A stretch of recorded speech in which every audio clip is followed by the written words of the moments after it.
TG Geeks, episode 297, October 26, 2020. The story of how this got made.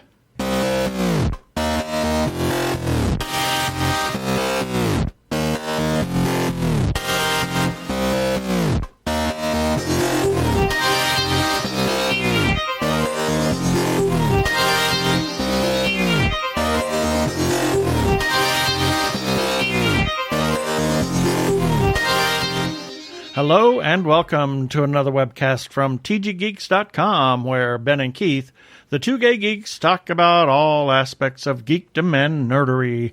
Sci-fi, comics, film, horror, genre, you name it, we talk about it. I'm Keith Lane, and we're coming to you from TG Squared Studios in lovely Phoenix, Arizona, where it's only supposed to get to 84 today, and it's already 82. Yes, But- and I'm Ben Raggington, and I'm coming to you from autumn. Yes. Because that's Today is autumn. Right now it's autumn, but it could become summer if we're not careful. Again, if we're not yes. paying attention, because it will be summer later this week. We Exactly. do get winter. Monday, Tuesday, and Wednesday we get a little bit of winter, but then we go back into spring, and then we go into summer next weekend. Yeah.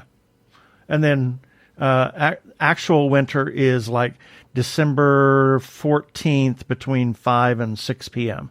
Well, I look at it as this, winter is anytime it's below 80. Exactly. Anyway, get on with this. Prepare for hyperdrive. Meanwhile, in the Hall of Episodes, the two gay geeks are discussing this. Well, as the stinger said, we are going to talk to Al Sparrow and Michele Snyder of how this got made. Right. Right? Right. Yeah. Okay.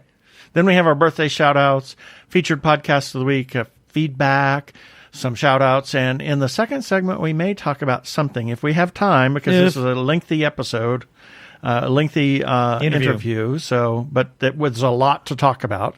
And then our weekly recap and a regular shout-out. So let's get on with the show.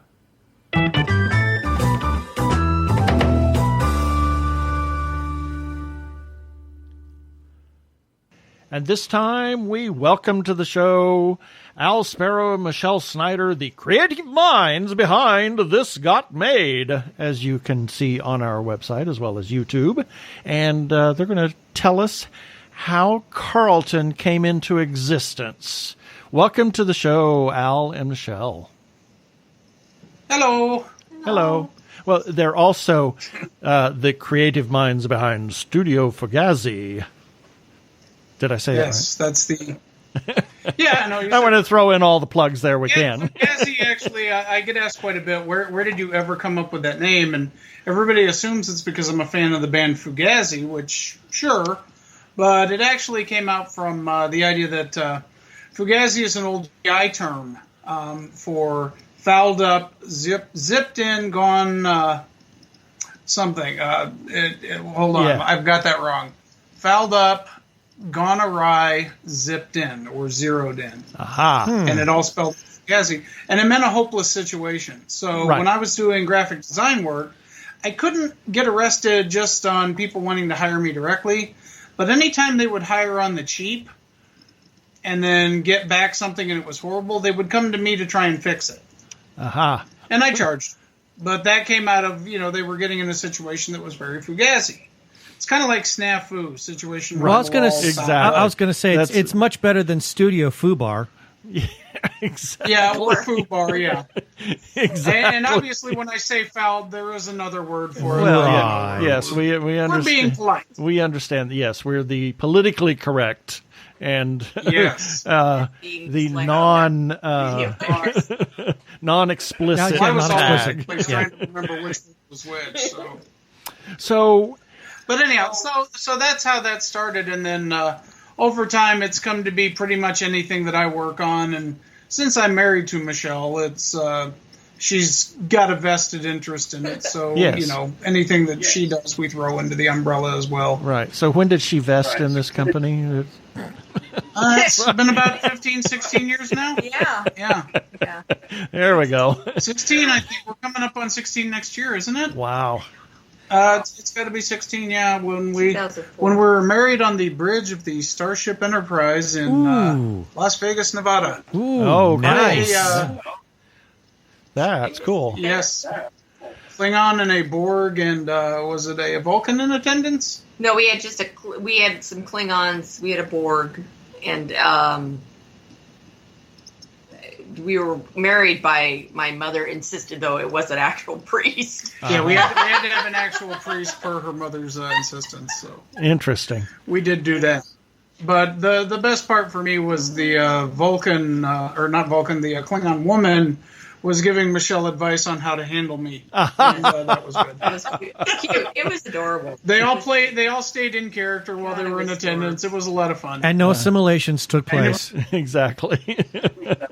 Yes, it was. I hope it wasn't on the holodeck, because this past 16 years, it was all been for nothing. Yeah, I exactly. need to end this program right now, mister. Computer end program. Yeah. Exactly. Oh dear. Oh, Wow. no. Okay. The end of Enterprise. Well, let's just hope that 2020 has been a holodeck simulation. Yes. That one's been going around a lot. Exactly. Every day I wake up and go out on my front deck and go computer end simulation just to check. Just to check, exactly. So Just to check. tell me, you obviously, Al, you are an artist and you do comic books and graphic arts and yada yada.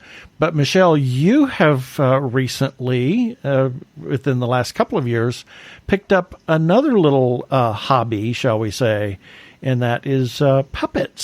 So tell us how did that happen?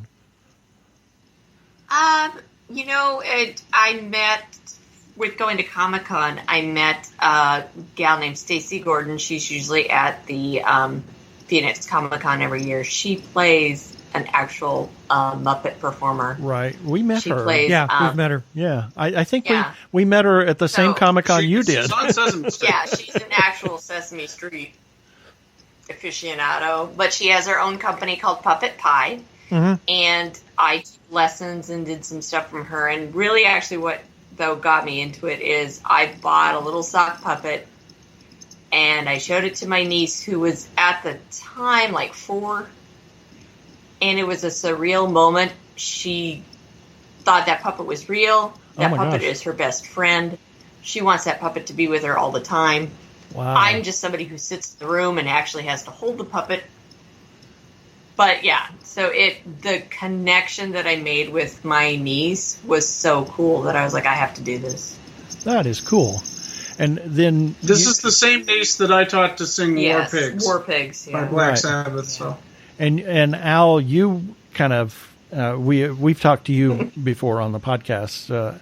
How did you get into the graphic arts and the comic books and all of that? I know that you've done that practically since you were a young child. yeah, since I was a little kid, I had 2 older sisters that. A wee lad. Yes, ever since I was a wee bairn of a lad, I had 2 older sisters that read comics. They weren't fanatics the way most comic fans like myself are, but they read them, and I was too young to even, know what the words meant, but I could see the pretty pictures, and it's not unfair to say that that's how I learned to read, because I wanted to see what these letters and the words were. So as I learned to read, I built my skills reading comic books and got better at it. And then the disease hit. So I pretty much always collected them. I told my wife when we were dating, I don't really drink all that much. I don't do any illegal drugs. I'm not much of a philanderer or anything like that.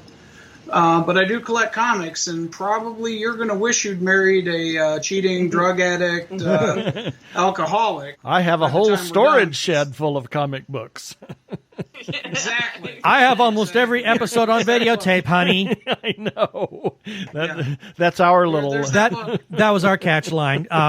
Because we started talking about old sci-fi, and he mentions Doctor Who, and I said, I have almost every episode on videotape. And I said, "Oh my God, he is crazy, but I love it."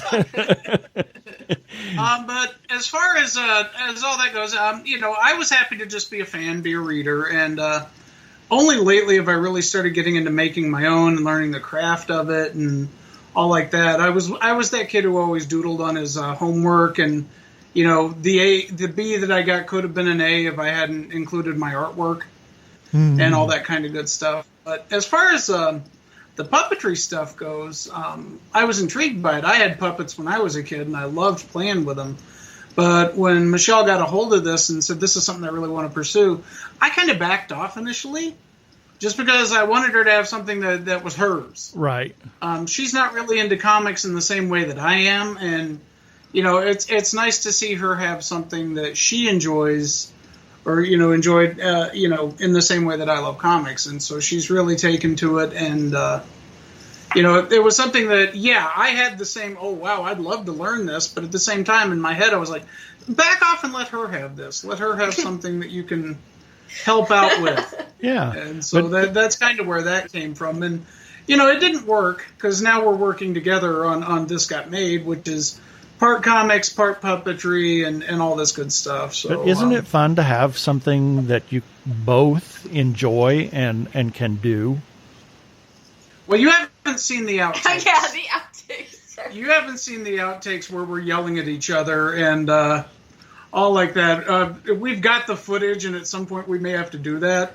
Now that you mention it, now you do. Now I do. Yeah. Well, we found out. I don't know. I might have deleted some of them. Who the real drama queen is? Yeah. It's me. Yeah. In my day job, that I do a lot of work with camera crews, vendors, and stuff like that who do independent filming. And so I work with directors quite a bit, and almost to a T, every director I've worked with is just mean, just out and out mean, loud, and just demanding, and all this other good stuff. And I was like, I've never understood what makes them that way. Now I understand, because I'm having to be the director kind of on this stuff. And, eventually the outtake reel will show up, and it's literally just me and her yelling at each other. Yeah. Well, in a good nature. We've been doing this podcast for 6 years? 6 years now. And it's that thing that we can both do, that we both enjoy.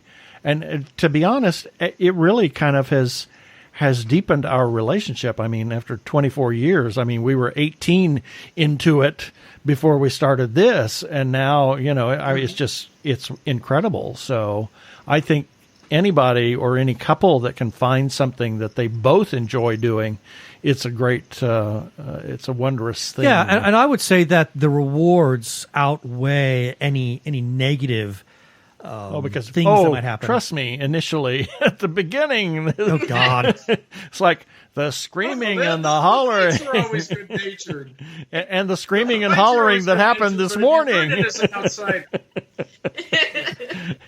you heard the fights as an outsider, you'd be like, "Oh my God, they're going to kill each other." But it's all good natured, and we kiss and make up at the end of it and all that good stuff. But it is hilarious because it'll be really funny. I never realized I was going to say, it'd be really funny if while the screaming is going on, like say for Al, you're complaining about something that's going on and Carlton's mouth is moving at the same time.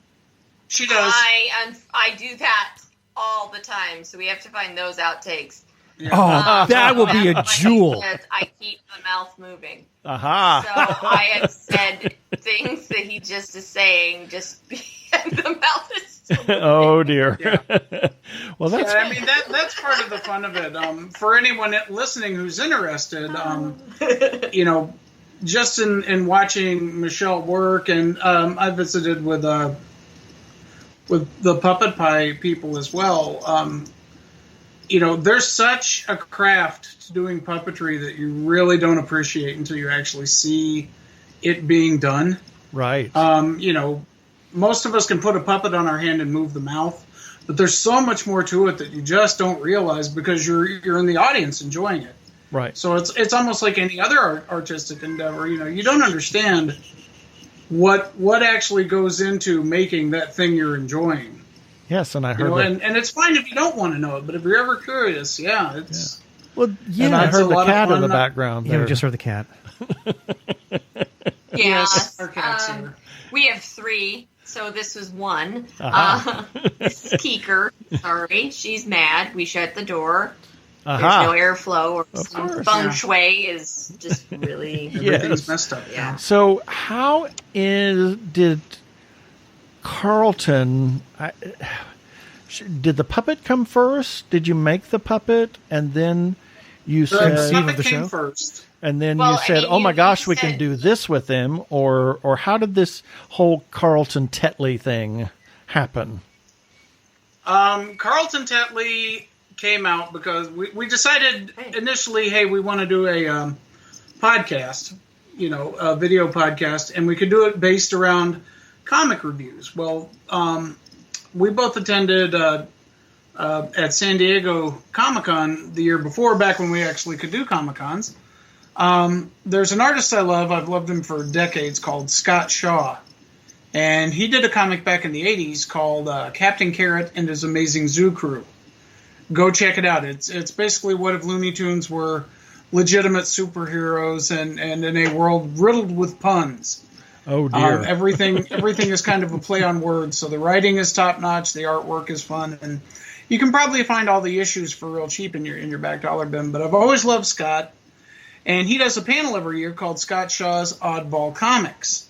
And he also has a Facebook group for that. If you look up Scott Shaw's Oddball Comics, you'll find it. And he tries to post, usually maybe 3 a week that he'll post and talk about. And it's really good. Just if you think about comics as being just, I don't even know where I'm going with this. He finds the weird stuff. Right. And I was like, I'd like to do something like that because I've read enough weird comics in my lifetime. But I don't want to do what he does, where it's just making, showing the cover and saying, check this out, how is this for silliness? And there's our cat still going nuts. So we got the idea, okay, well, what if we do a review thing? And I'm like, okay, so we'll do it as a review. We'll cover one issue a thing. And we got the idea of having a Masterpiece Theater type vibe to it. For those of you who grew up on PBS and remember Masterpiece Theater. Right. So I'm not doing Alistair Cook with him, but we knew we needed a host. And I was like, okay, there's only one host we can do for this. I need James Lipton. Right. And if you look at Carlton, you can see a ton of James Lipton in it. Yes. So I set Michelle to work on, okay, make me a James Lipton puppet. But all she had was blue material. And I'm like, that's even better. Make it look like a Jim Henson creation. But we're going to go with a James Lipton type of vibe. Right. And the bad part about all this is no sooner did she get it done and we put the first episode out than James Lipton died. Oh, dear. And we Yeah, felt that's horrible. right. But that's where Carlton Tetley comes from. Tetley is, of course, a tea company, as is James Lipton Tea Company. Oh, my God. That is so beautifully obscure. Oh, I love it. We kind of work on the Mystery Science Theater vibe of not everybody's going to get every joke, but the right people will get the right joke. Right. And so that's where that came from. The voice itself isn't me trying to do James Lipton at all. It's me trying to be the brain from Pinky and the Brain. Of course. Which is him trying to do Orson Welles. Right. The guy who did that voice. So And it's that whole thing of trying to sound mysterious and yet worldly. And halfway through my Kentucky accent slips right out. So right. if you're paying attention, it comes and goes. It's kind of like, how long is this accent going to last? Right. And the jokes are just, it's nonstop. I mean, and the thing that I liked about it is, and you warned me that this was going to happen, he has more and more and more and more to drink. Yeah, Carlton has a very interesting character arc. Was this something that was designed up front? Because I think it was like I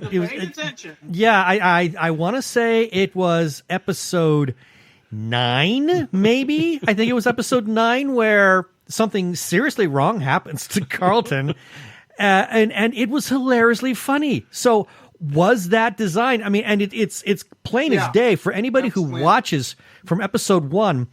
just pay attention to the bottle that is next to Carlton. Exactly. And you can see his progression. I mean, that's the first thing I'm looking at is like, okay, what is his drink of the week now? Exactly. Yeah. Well, episode 1, he's got a Red Skirts coffee mug. Red Skirts is the comic I create with David Beatty, who did an amazingly talented individual in his own right. Yes.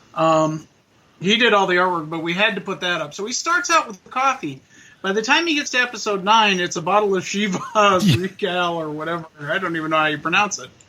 But it's pure scotch. And Carlton's pronunciation wasn't all that great either in that episode. Yeah, well, that's the thing. And you're going to see this in season 2 that we're working on. I'm trying to be more respectful of the artists and the creators and try to work their names in. Some of these creators have got weird names. And so we're just not even, at one point I was like, you know what, I don't even care anymore. It's funnier if he doesn't pronounce it right. Right. So we have one book we do by a writer, great writer, called Doug Moench. It's almost every vowel in the thing. And I went online and said, how do I pronounce this name? And I found Mensch, Monk, like with the hard K sound, Munch, like 10 different ways to pronounce it. So I'm like, I don't know which of these guys is right, and I can't really write Doug. Hey, I work on this little podcast that we're doing for fun. How the hell do you say your name? Yeah. Well, if he's Welsh, it's probably pronounced Faith. Exactly. It's funnier if we just do it wrong. And then the thing is, later on in a later episode, I happen to do another Doug Mensch book. And so I pronounce it wrong a different way. So we're going to see if people are paying attention. But yeah, we tried to work all kinds of little subtle things into it. Like, he progressively gets more and more inebriated. It's clear he's not reading these comics. Right. On some of them. Yes, obviously. He's got an ex-wife. I don't know. I didn't read the thing. Yeah, he's got an ex-wife, if you pay attention to that. Yes, he's very much an amalgamation of Orson Welles meets James Lipton. Yeah. Meets. Yeah. The real mistake we made was having him, right after that episode, get replaced by Elizabeth for an episode. That was so funny. And I think that's everyone's favorite episode now. Lady I think that one's gotten more likes than anything with Carlton. Now, here's the horror story behind that. Elizabeth was the first puppet Michelle ever made, and she hates it. Oh, God. I don't hate it, her, whatever it is. But it did not turn out at all what I was going for. Like, what I was going for... Tell him what you were trying to make. I'd have to send you a picture.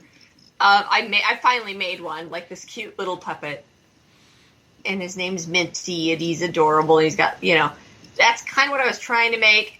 I ended up making Elizabeth is what we call him. We don't really know what he is. He's a rabbit.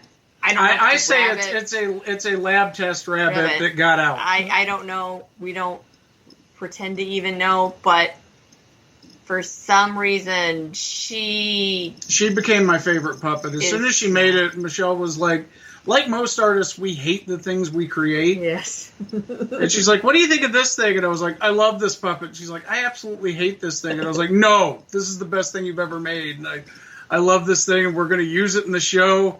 And he just latched onto her, and I like her now more because he's played around with her and done some YouTube things with her and teased around with her. The very first thing I did, you can't see it on Facebook because rightfully they took it down, but there's a very popular song by the band Wasp that has a naughty word in it, so I had her lip syncing to that. And unfortunately, it worked way too well. Yeah. It worked way too well. And we're like, we can't not use this puppet. Right. But that's something you might want to talk about, hon, is how the character comes out of the puppet just from using it. Right. Yeah, it does. It did. I mean, the minute she was made, though, I think I have my first video of her just I think the lighting in here is bad. Or is it me? No, I think it's you. But well, the nice thing about that episode is I can get away with a lot of stuff that I couldn't just normally. If you watch that episode, I think it's episode 10, where she reviews the book Lady Cop, which the title alone is insulting. So we just kind of ran with that. What? A cop can't be a lady. You can't say that. But you can if you're a puppet. You can totally get away with it. It's like, yes. If anybody gets mad at what you're saying, it's like, well, that's the puppet. Blame the puppet. Yeah, and it's satire. It's satire.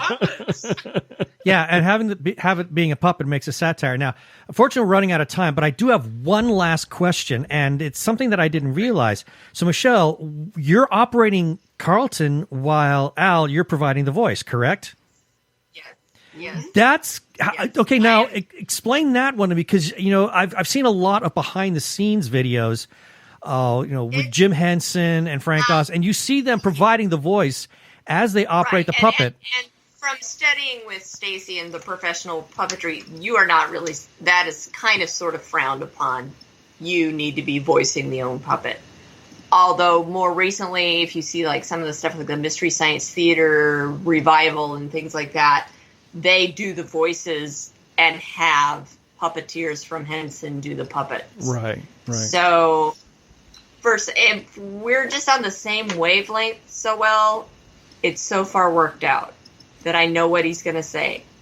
I know what he's going to say when he's talking, to the point where I just keep his mouth moving while Al is talking. And even when Al says, "Oh, crud, I messed that line up," Carlton says, "Oh, crud, I messed that line up." Wow, that is some amazing synchronicity. Yeah. I keep moving to follow.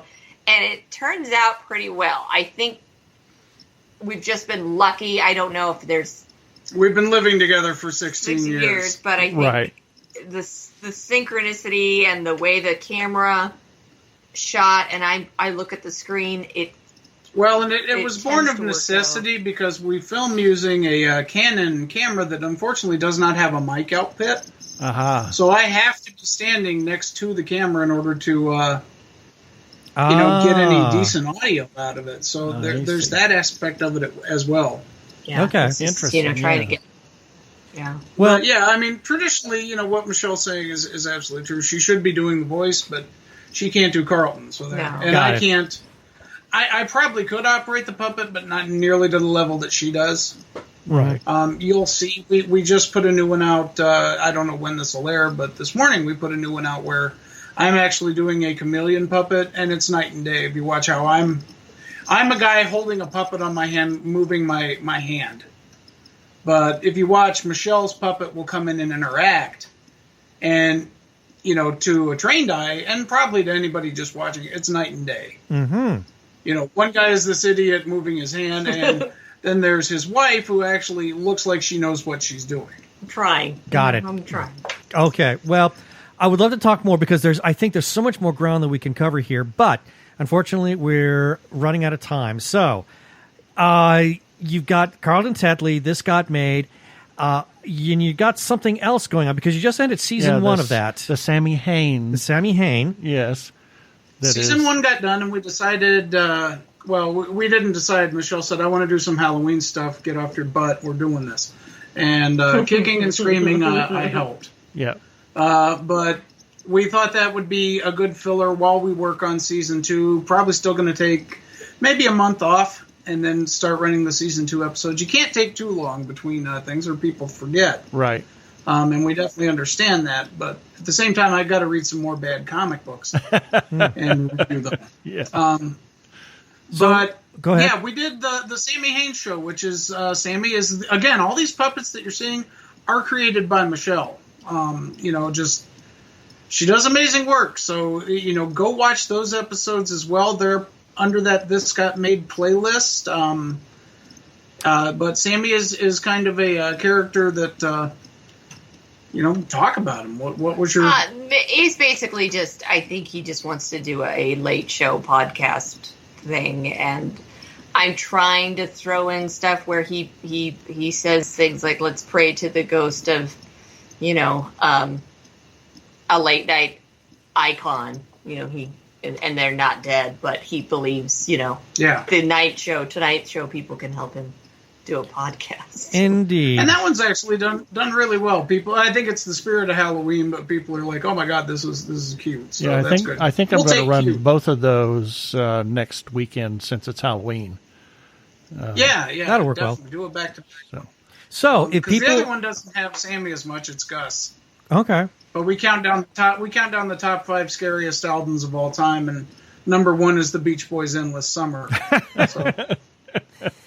Okay, so with all of that, now we get to that, you'll have to watch and find out. Yeah. So I'd like I said, love to talk to you more, but we're running out of time. So if people want to find, so first, if they want to find you, either Al or Michele, social media platforms, where can they do that? Okay, the best way to get a hold of me as far as social media goes, I'm on Facebook. Just type in Studio Fugazi. That's Studio and then Fugazi. Mm-hmm. And that's where I post almost all my artwork. Fair warning, I'm doing a project right now with my pal Justin Miller and a few other artists called Kinktober. And it's based off Inktober, which is basically every day you get a prompt. Like draw a witch today, or draw... a pumpkin or whatever. Something new every day. You got to draw it and you got to post it. Well, this is Kinktober, so it's fetish-oriented stuff to be nice about. I see. And the problem is I don't do porn. I don't do anything overly prurient. So my challenge is to take these prompts and make them PG-13 at worst. And so far, I've been able to do it. So if you come on and you're like, what the heck is this guy drawing? You jumped in the middle of something if you jump in. And the regular insanity will return at Halloween. Okay. Or once Halloween's over. Okay, But you can look up Studio Fugazi there or on Instagram. Same deal. Studio Fugazi. And then Michele? Those are my 2 big platforms. And, of course, look up This Got Made on YouTube. Of course. And on tggeeks.com. And on TG Geeks, yes. And for me, I think the one where I get out the most random stuff is my Instagram, and that's Sharknado Gal. All right. Yep. And that is just a real quick blurb. The reason she's Sharknado Gal is I need help. Yeah, she needs help. When Sharknado first hit and we were going to San Diego. This is not bragging, and believe me, it's not bragging. We were the first people to have a Sharknado cosplay. Cool. It was right before the first movie even hit. And I don't mind telling you, we owned the San Diego Comic-Con and the internet that week. cool. We won the internet. That Far weekend, out. we pretty much ruled the internet. So if you look up Sharknado Gal, you'll see a picture of her wearing this massive tomato cage on her head with sharks on it. That's us. Cool. Okay. All right. Well, thank you, Al and Michele, for being on the show this time. Thank you for having us. Hello, this is Carlton Tetley, the host of This Got Made, and you're listening to the Two Gay Geeks. Am I getting paid for this? I'm so tickled by that.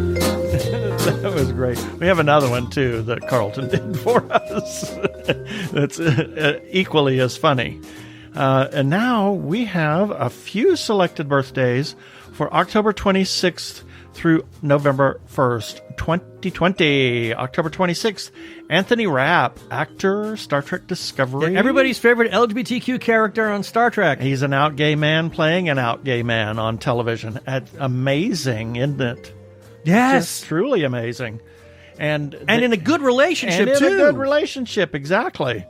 And then we've got, he was actually played in a Broadway production of Rent, and he plays in a band and is an author as well. You know, what's funny is that the actor who plays his husband on Star Trek Discovery replaced him in Rent when he stepped down from the part. Cool. Yeah. And then we have Domenico Scarlatti, a composer, wrote more than 500 pieces for the keyboard the same year as Bach and Handel. And we've listened to a few of his keyboard pieces. Brendan has played those on his harpsichord, as well as stuff prior to Scarlatti, much prior to Scarlatti. So the older the better. The older the better. That's Brendan's thinking. Exactly. The older the music, the he better doesn't he likes like it. anything before the 17th century. No, after the 17th century. After the 17th century, exactly. October 27th. Robert Picardo, actor, Voyager, among other things. He was in SG-1 and Atlantis as a recurring character. Doing a good deal amount of independent work now. Yes, one of only 3 to wear all Starfleet uniform colors. So George Takei and I think Robert Duncan McNeil were the other 2 characters, or other 2. He's actually an accomplished singer, has put out an album of parody songs, and he some of his independent films, he's actually in virtually every independent film that Russ Emanuel has made. Yeah. I would love to talk to I would love to talk to Robert. He's just, his depth of acting, and I've become to really respect his talent by watching his progression in Voyager on a rewatch.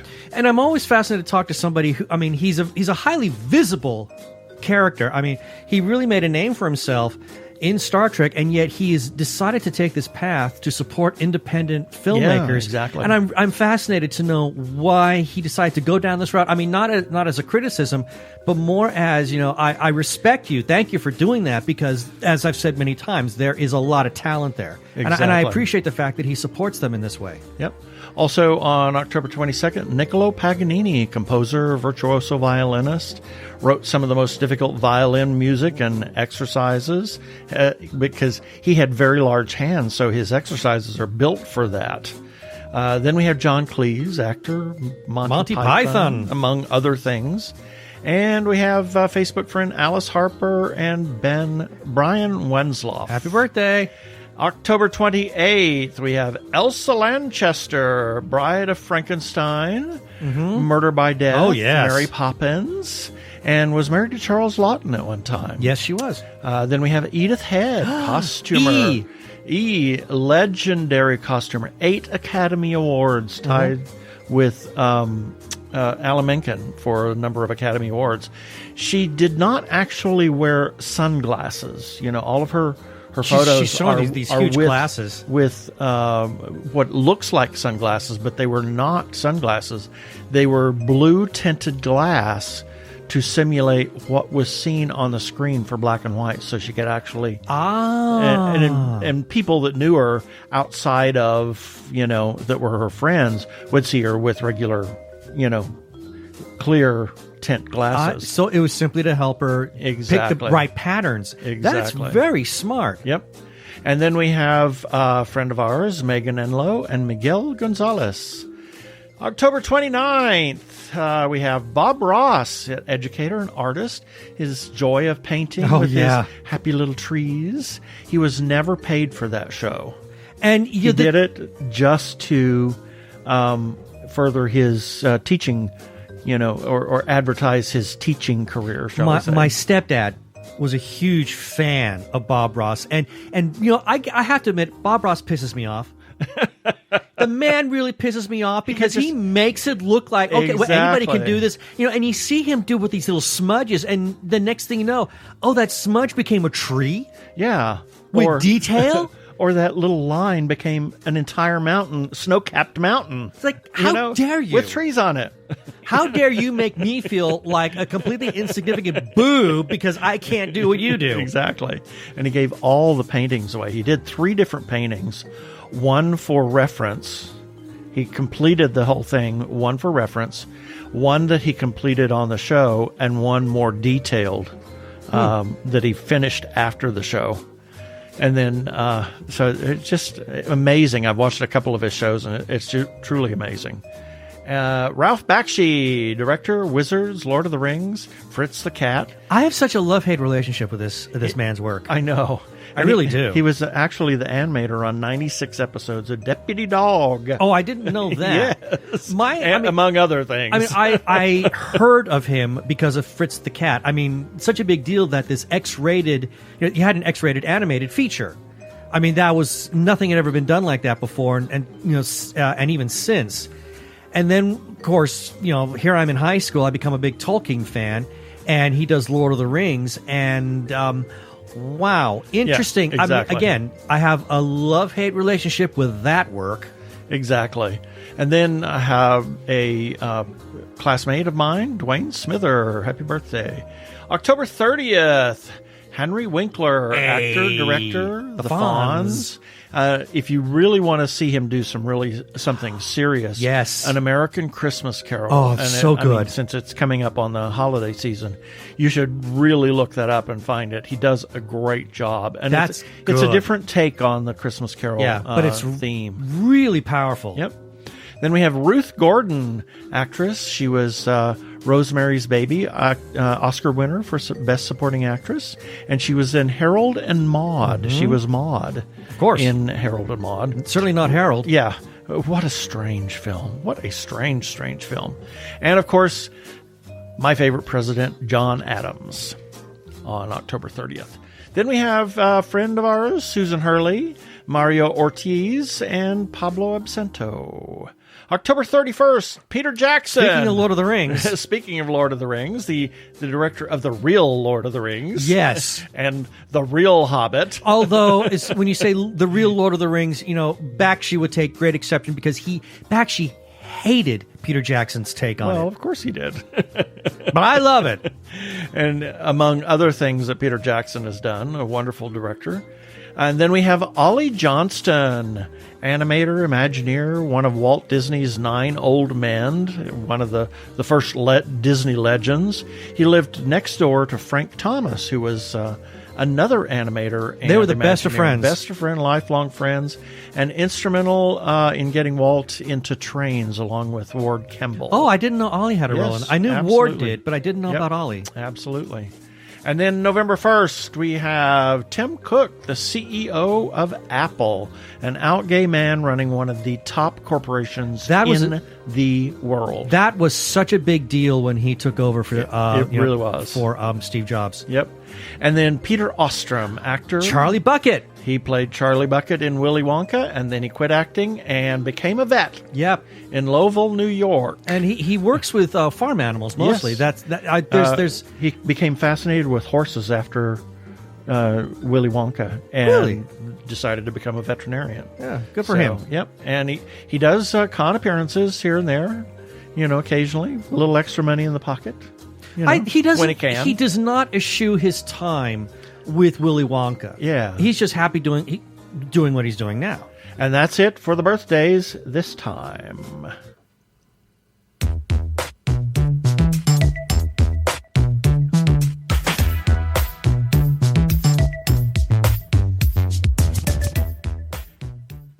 Technorama, the podcast for geeks, because geeks are better than cool. You don't hear someone say, "Get away from me, you cool person." Who's gonna have their 65-inch home theater system installed by the Cool Squad? Not me, that's for sure. How much cool cred do you have? Not enough to care about. Think you'll find any canned unicorn meat at thinkcool.com? It's just a part domain name. Not they anymore. don't even have roadkill in a paper cup. That's why you need to start listening to Technorama, because that's what geeks do. Go to chuckchat.com and listen to Technorama before you turn cool.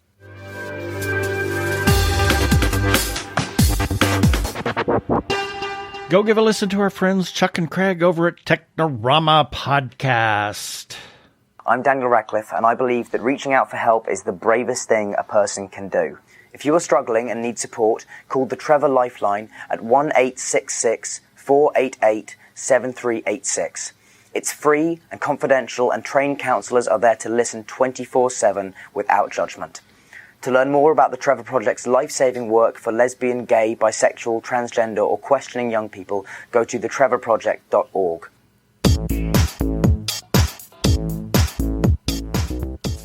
And it's time for our feedback, and each of these items that this generated this feedback will be featured in the show notes for this episode at tggeeks.com. Starting off with, this one makes me laugh. Yeah. This is an article that we ran 2 years ago. Oh, my God. Regarding 3 years ago. Yeah, Dragon Riders of Pern movie, what we know, ... not much. Got a comment, and this was left on our website. We got a comment from a Dragon Rider. In my honest opinion, Peter Jackson did a great job sticking to the script in the Lord of the Rings trilogy. I read the books soon after they came out and was thrilled to see the characters, including the orcs and other difficult-to-imagine characters, pretty close to what I thought they'd look and act like. Anne McCaffrey's books held just as much detail. I would think a producer of Mr. Jackson's caliber could pull this off. And yes, we have the technology. The dragons and the snake in Harry Potter were pretty convincing. I would dearly love to see a movie or 3 or ... true to form with the books. Anything less would be a disappointment. I agree with that, although I think now that Jackson has done 2 epic, sagas, I think he's done. But Probably. I don't think he wants to take it on anymore. He's going to be making movies until the sun burns out. Yeah, but he's going to be doing a lot of standalone films now. I think he's going to he may go indie from now on. Not that he needs to make the money anymore. And then moving on, regarding TG Geeks episode number 295, we had some birthday shout-outs and we got some thank yous. First from Neil Halford, he says thank you. Got from a classmate or a friend of yours, isn't it? Deanna Rash? I don't know her. She's one of our friends. She's one of our friends, and she goes heart, 3 purple hearts. Got a comment from AJ Sloans. He says, thanks. And then we got a comment from Arkle. This was interesting. He says, kind of disappointed that when you brought up Justin Hayward's birthday, you didn't mention the musical version of War of the Worlds, Guilty as Charged. Oh, my gosh. Arkle. I know. It's like, how could I forget that? That is such an awesome piece of work. I bought that on vinyl just after it came out.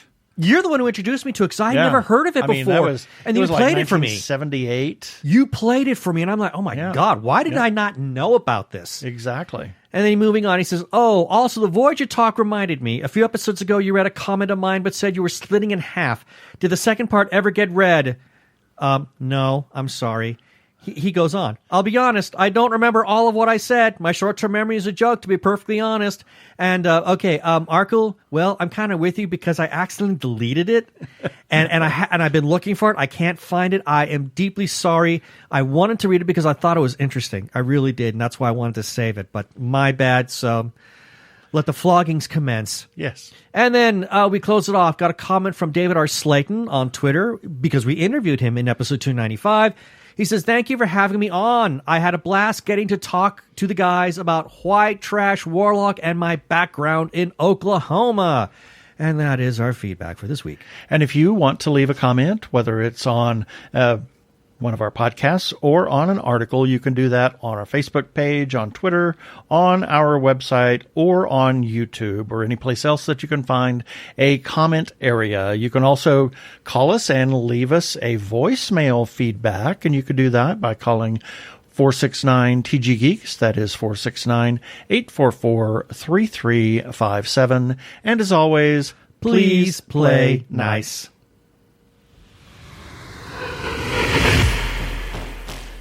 Well, as everybody knows, we're huge supporters of independent creators, whether it's filmmakers, comic book artists, writers, or others.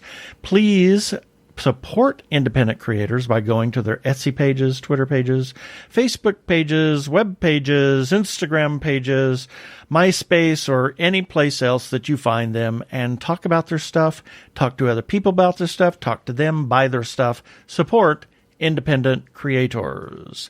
The Joshua Tree Feeding Program is a non-profit 501c3 food pantry for the HIV/AIDS community in Maricopa and Pinal counties. They are a non-profit organization, so they could really use your help right now. If you want to give a gift, a single gift or a monthly recurring gift, you can do that by going to jtfp.org.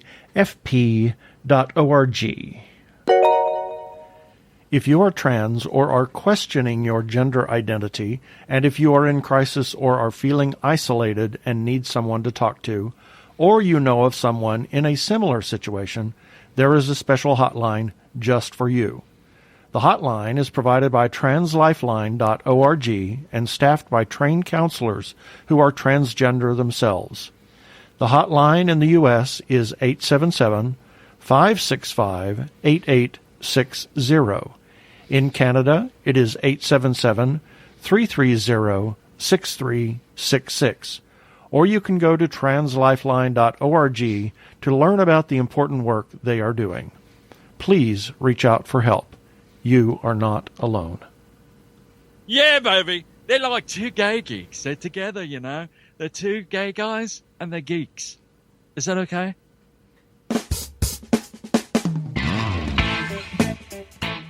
Well, that Austin Powers is a friend of ours, Mark Biaggi. I was going to mention. Who we are going to talk to next week. Yes.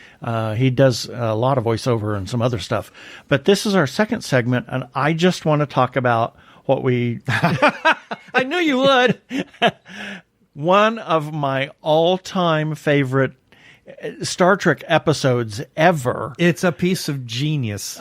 Star Trek Voyager, Bride of Chaotica. What a brilliant episode. Oh, my God. Kate Mulgrew and her facial expressions. Just for her facial expressions alone, it's worth watching. And I've said this for some time. She is a truly gifted actress. I am constantly amazed at how good she is, because she and maybe it's because she cut her teeth on soap operas. Because I was introduced to her on Ryan's Hope when she played Mary Ryan. When you do acting every single day, you know, you become have to be on very camera good every single day. Yeah. Very, very good at the craft, and she is outstanding. And she understands just the slightest little bits of motion. You know, changing the shoulder, a little raising of the eyebrow, and she knows when to go over the top deliberately. Oh, yes. And this one, there are so many over-the-top melodramatic moments that she hilarious. plays perfectly. I mean, one of my favorite bits is she, in one scene, she's completely surprised by something Tom Paris says to her, and then in the next moment, she has to, you know, despite the fact that she's amused, that Janeway is amused by what Tom has told her, she has to pretend to now be serious, and Kate deliberately oversells that, making it a hilarious scene. Yeah, I mean, the woman is fantastic. I would love to talk to her sometime about how she got in, you know, how she got into acting, how she really honed the craft, because she's amazing in this episode. And all in all, it is just a hilarious piece of work. Yep. I love it to death. You should check it out. Bride of Chaotica, Star Trek Voyager.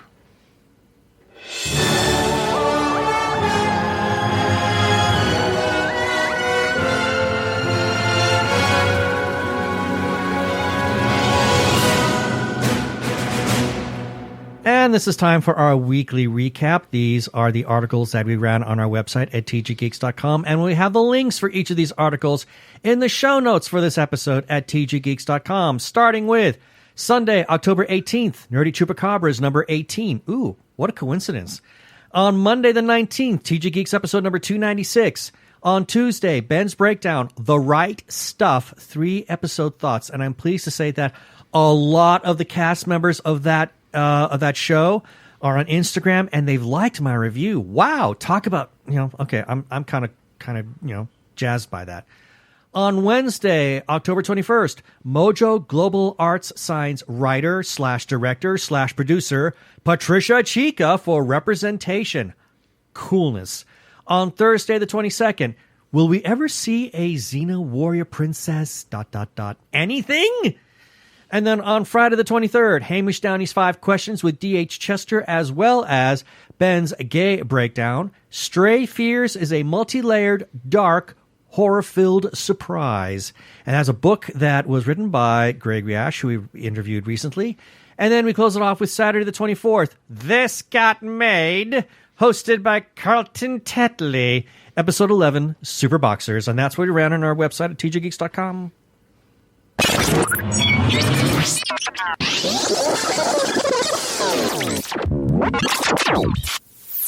Have to give some shout-outs. First, to the Arkle Times Post-Dispatch News. You heard from Arkle a little bit earlier. Brian Weber. We give this Post-Dispatch News a shout-out because they republish our content from time to time. You can find the Post-Dispatch News by finding him on Twitter. Do that by searching for Arkle at ARKLE. And you can also look for Arkle Studios on YouTube. Arkle, it's youtube.com/Arkle Studios.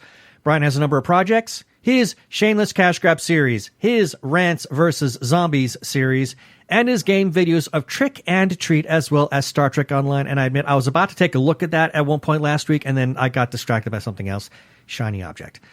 We want to give some shout-outs also to a couple of Facebook groups for allowing us to post our content there. First, to Gay Geeks After Hours. Their URL is facebook.com/groups/Gay Geeks After Hours, and also to The Gay Geek for allowing us to share our stuff there. The URL is facebook.com/groups/The Gay Geek, and we must give special thanks to their moderator, Jeremiah Reeves. Thank you, Jeremiah. And we can be found on Spotify, TuneIn, Stitcher, as well as where other fine podcasts can be found. Also, check us out on Krypton Radio, 3 a.m. and 3 p.m. Pacific Time on Tuesdays, and listen to their other content. They're a 24-hour geeky internet radio station. Please rate us and review us on iTunes. And don't forget to subscribe to our YouTube channel where you can listen to our episodes and surf the internet on your device.